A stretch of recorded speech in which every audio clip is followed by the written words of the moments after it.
Open your eyes. Each person is given his own path to follow, and he must follow it obediently. There is only one destiny we all share equally: death.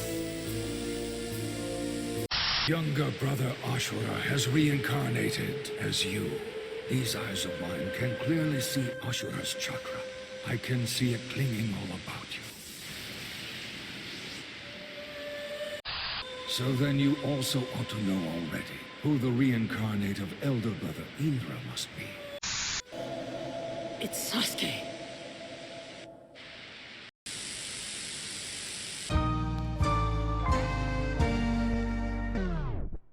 In Naruto, a theme that was put forth in Part 1's chunin exams is not being tied down by destiny. However, many people believe that said themes were portrayed there in Shippuden after finding out that both Naruto and Sasuke were the reincarnations of the sons of the Sage of the Six Paths. That's a mouthful. However, next two, they are wrong. Full you see. The information that these two were the reincarnations of the sons, Indra and Ashura, does not in fact betray these themes, but instead supports and reinforces them. Allow me to explain. First, let's go over what was said about destiny in Part 1. Now, in the chunin exams, Neji Hyuga was a stout believer in the firmness and undeniability of destiny. He believed that from the moment you were born, a path was decided for you, and that there was nothing you could do about it. If you were born a loser, you would stay a loser. If you were born great, you'd achieve great things. No exceptions. His exact words were, each person's life consists of only being swept along an inescapable current of destiny. All of us have only one shared thing in common, one shared fate: death. Naruto, however, spits at Neji's refusal to fight. He himself was called a failure, was marked, and was handed the curse of being seen as and harboring a demon. Even so, he chose to fight, telling Neji that if it was his way and the way of the Hyuga just give in to destiny, then he should go ahead. He, on the other hand, would change things, right after he became Hokage.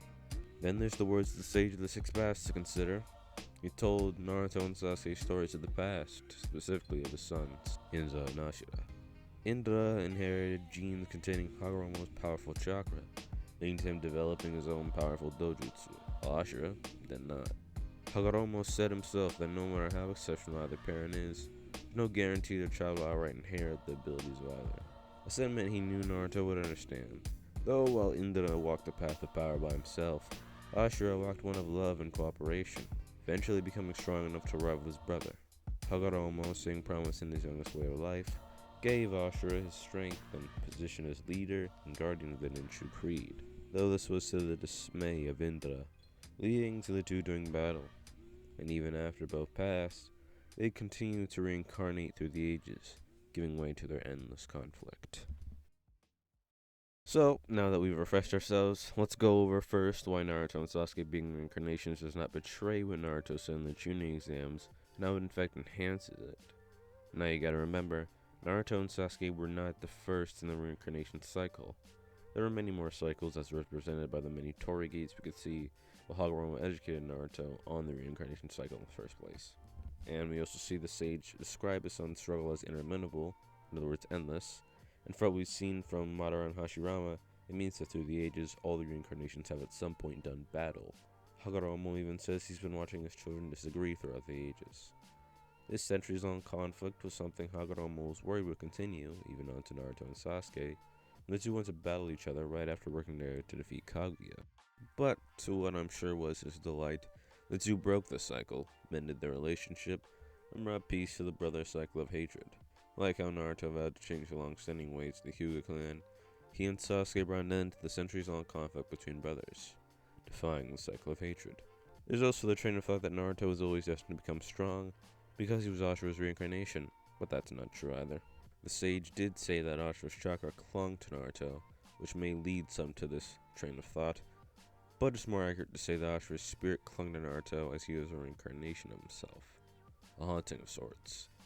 And the thing is, the spirit is a very real thing in Naruto.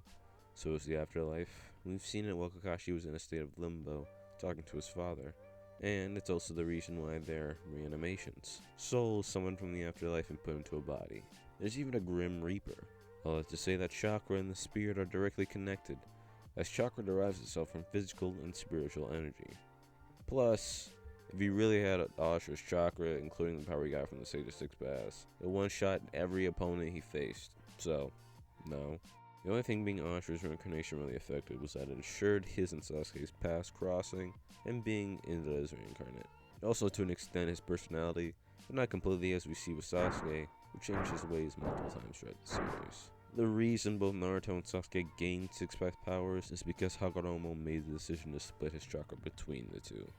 But yeah, really that simple. Naruto and Sasuke being reincarnations of the Sage of Six Path Sons is clearly about defying destiny. Naruto was never destined to become powerful. Change the world, yeah, if you believe him to be the child of prophecy. Some people think it's Boruto. Though, let's talk about that before we end the video. About the Great Elder Gamamaru and seers in general. The Great Elder has prophetic dreams, you see. He had one he told the Sage of Six Paths involving a mischievous blue-eyed boy who could recite the names and get along with all nine-tailed beasts. Then a dream involving Jiraiya about how he trained a disciple that would bring about great change in the world, either in the form of stability or destruction. And then one involving Naruto about how he'd meet an octopus and fight a boy's power light in his eyes. Though considering the vagueness of all these visions, either the dreams are just foggy in general, or he generally can't see these with extreme detail. Kinda the same, but either way. Isn't he just looking into the future? It's my thing about people who speak of destinies that lie in the future, about seers, but they just look into the future. So is that really predicting a rigid, inescapable destiny just because they saw it? Because at that point, couldn't it just be changed? We can go into that in another video, that open can of worms. But for now, remember, reincarnation didn't ruin Naruto. Just need to read. Think about it for a sec. Bye.